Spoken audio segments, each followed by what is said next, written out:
माई, अब आप सुरक्षित हैं। मैंने तेंदुओं को मार दिया है। जब मन्ना की पत्नी ने अपनी आंखें खोली तो उसे यकीन नहीं हुआ। उसके सामने चंद्रगुप्त खड़ा था। आज एक साधारण से सेवक ने मन्ना की पत्नी की जान बचाई थी।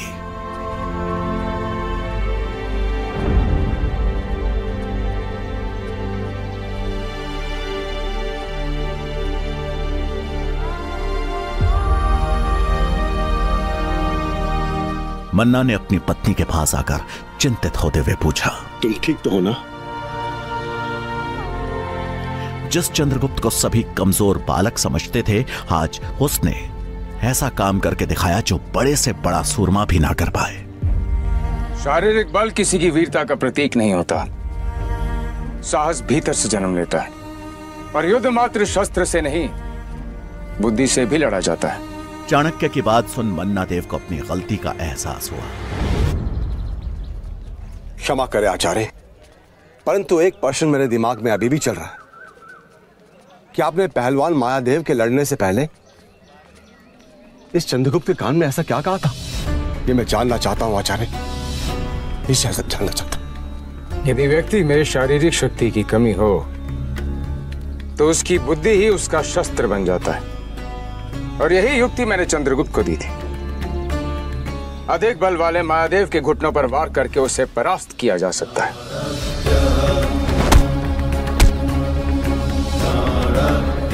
मन्ना देव चाणक्य के प्रतिभा से समझ गया था कि ये कोई साधारण आचार्य नहीं, बल्कि बहुत बुद्धिमान और अनुभवी आचार्य है।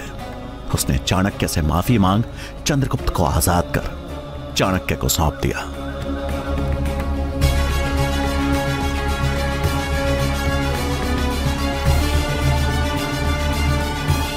चाणक्य चंद्रगुप्त को लेकर वहां से चल तो पड़े, लेकिन उनका मन किसी गहरी चिंता में डूबा हुआ था।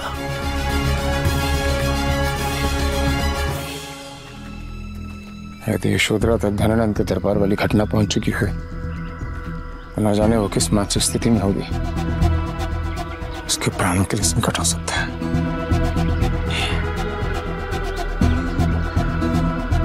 क्या हुआ आचार्य, आपने चिंतित क्यों है? मुझे पहले मगध जाकर अपनी पत्नी से मिलना है। मेरी पत्नी यशोधरा इस समय मगध में है और मेरा उससे मिलना अत्यंत आवश्यक है। किंतु यदि धनानंद के सैनिकों ने मुझे वहां देख लिया तो मृत्यु निश्चित है। मृत्यु? परंतु मृत्यु क्यों? क्योंकि मैंने प्रण लिया है धनानंद और उसके नंद वंश का समूल नाश करने का। मुझे अपनी पत्नी यशोधरा की चिंता हो रही है। धनानंद के सैनिकों को मेरी पत्नी की वहां उपस्थिति का पता चल गया तो वो मेरी पत्नी को जीवित नहीं छोड़ेंगे।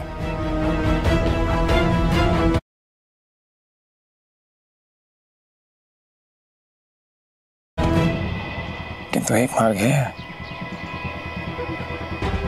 मगध में प्रवेश करने का एक द्वार है जहां पे सबसे कम सुरक्षा व्यवस्था रहती है। हम उसी द्वार से मगध में प्रवेश करेंगे। चाणक्य बिना कोई पुनर्विचार किए वापस मगध की तरफ चल दिए, लेकिन वहां मुख्य द्वार पर कड़ी सुरक्षा व्यवस्था ने उन्हें फिर चिंता में डाल दिया। आचार्य, यहाँ तो बड़ी कड़ी सुरक्षा है। इनसे लड़े बिना प्रवेश करना बहुत कठिन होगा। शस्त्र उठाना हर समस्या का समाधान नहीं होता।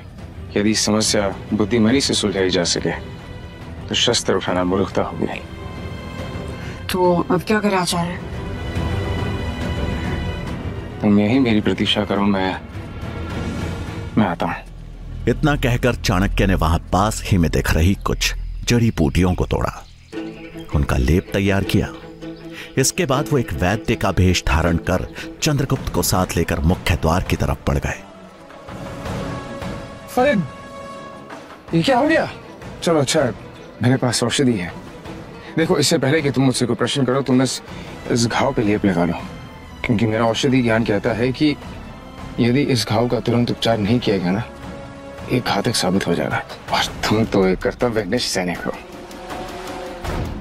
एक वैद्य होने के नाते मेरा कर्तव्य बनता है कि जो सैनिक मेरे और मेरे परिवार की रक्षा करता है उसे मैं हर संभव रूप से सहायता दूं।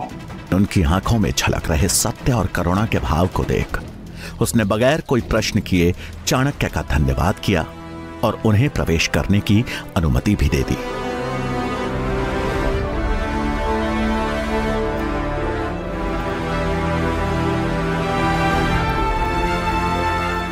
अब चाणक्य चंद्रगुप्त के साथ अपने घर के निकट पहुंच गए, लेकिन गली में मुड़ने से पहले ही अचानक उनके कदम ठहर गए। चंद्रगुप्त ने हैरान होते हुए पूछा, क्या हुआ आचार्य? आप अचानक से रुक क्यों गए? धनानंद के गुप्त सैनिक मेरे घर के समीप हो सकते हैं। संभवतः वो मेरी ही प्रतीक्षा कर रहे हो। तो अब क्या करना चाहिए? तुम भिक्षक के रूप में मेरे घर में प्रवेश करा। यदि वहां कोई सैनिक या कोई गुप्तचर हुआ तो तुम्हें आभास हो जाएगा।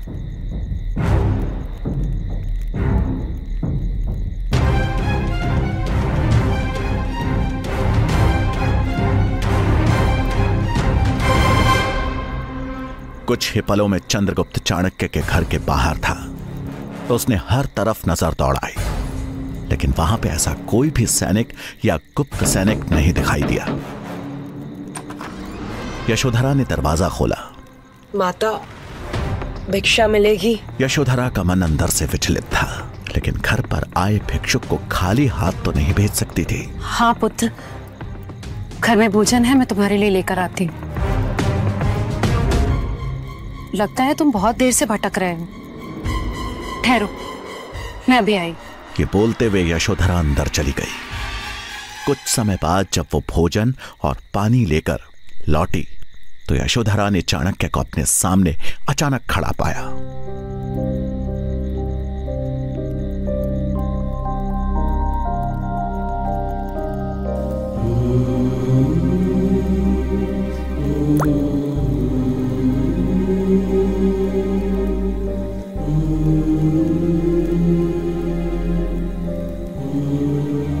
कहाँ थे आप?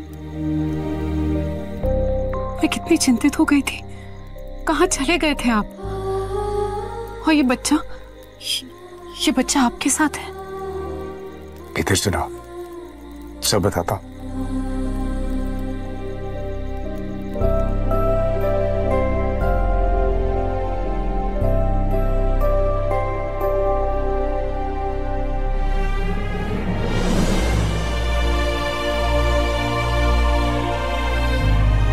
यशोधरा ने अचानक से कई प्रश्नों की झड़ी लगा दी। चाणक्य ने भी सभी प्रश्नों का उत्तर बड़े धैर्य से दिया। हमें देश की रक्षा करनी होगी और उसके लिए हमें अखंड भारत का निर्माण करना होगा। एक ब्राह्मण का मान सम्मान उसकी चोटी होती है ना। इस दरिद्र ब्राह्मण को उसकी चोटी से पकड़कर घसीट के बाहर ले जाओ। जब तक तेरे और तेरे नंद वंश का समूल नाश नहीं कर देता, जब तक इस राज सिंहासन पे किसी योग्य राजा को नहीं बिठा देता, मैं अपनी शिखा नहीं बांधूंगा। यशोधरा को धनानंद के दरबार में हुए अपने अपमान से लेकर जंगल में चंद्रगुप्त के मिलने तक की पूरी कहानी विस्तार से सुना दी। यशोधरा, ज्योतिष माधवाचार्य की भविष्यवाणी सत्य होने जा रही है। मैं तो सम्राट नहीं बन पाया, किंतु इस बालक को सम्राट बनाने का मैंने प्रण ले लिया और अपने प्रण की पूर्ति मैं करके ही रहूंगा। स्वामी, मुझे पूर्ण विश्वास है कि आपको अपनी खुली शिखा को बांधने का अवसर अतिशीघ्र ही मिलेगा। यशोधरा अपने पति को बहुत अच्छी तरह जानती थी। अगर वो किसी चीज को ठान लेते थे तो उसे पूरा करके ही छोड़ते थे। रात को जब यशोधरा भोजन की तैयारी कर रही थी, तभी चाणक्य रसोई में आए। उनके हाथ में एक प्याले में रखा गाढ़ा सा पदार्थ था, जिसे देखकर यशोधरा ने उत्सुकता से पूछा, स्वामी, औषधि? आपका स्वास्थ्य तो ठीक है? ये औषधि नहीं, ये विष है। विष?